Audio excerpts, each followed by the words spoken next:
Possible, rouler en 2 chevaux, en 4L ou en mini électrique. Comment? Grâce au rétrofit. Cela consiste à convertir un moteur essence ou diesel d'un véhicule de plus de 5 ans en moteur électrique. C'est déjà possible aux États-Unis, en Allemagne ou en Italie. En France, une nouvelle réglementation est attendue le 20 février. Seul hic, le prix. Jean-Christophe Batteria et Nathalie Vertier nous emmènent à Cassis.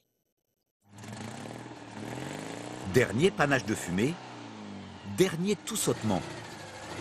Ce modèle, après 40 ans de carrière, 80 000 km et des milliers de litres d'essence engloutis, s'offre une seconde jeunesse, une conversion à l'électrique.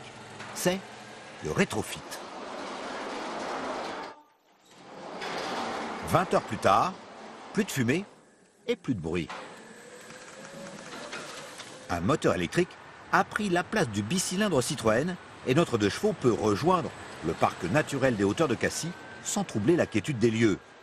Elle a 100 km d'autonomie et s'offre des pointes à 90 km/h. Ceux qui ont déjà goûté au plaisir démodé de la conduite de la 2 chevaux ne seront pas dépaysés, mais peut-être surpris par des accélérations plutôt vives. Il leur manquera le bruit caractéristique de cette voiture ancienne, mais le silence est une vertu, surtout quand on arrive en ville. Avec son faciès d'animal familier, qui plus est converti à l'électricité, elle est bien accueillie. Même dans les zones où bientôt ses congénères à pétrole n'auront plus droit de citer. Trop beau. C'est trop beau. Une très belle idée.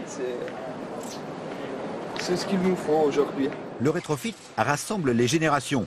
Au 2 chevaux club de Cassis, la clientèle des collectionneurs nostalgiques devrait s'agrandir avec des plus jeunes. Il y a aujourd'hui d'autres personnes qui arrivent, qui aiment beaucoup les formes et le côté, je dirais, iconique de nos voitures anciennes, mais qui veulent de la simplicité d'usage, qui veulent une voiture non polluante et qui sont attirés par cette possibilité de rouler en électrique et en ancienne. Simple en théorie, le rétrofit est un processus exigeant.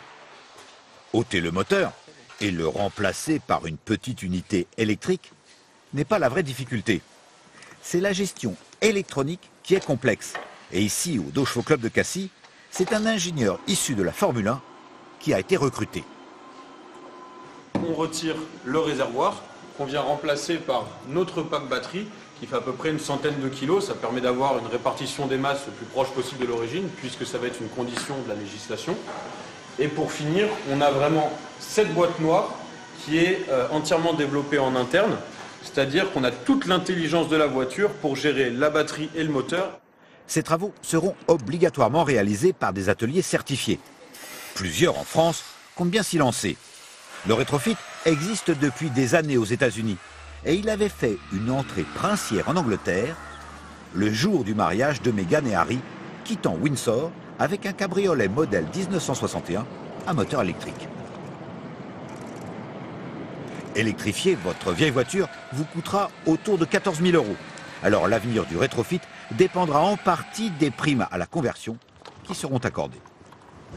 En route maintenant pour Hollywood, la cérémonie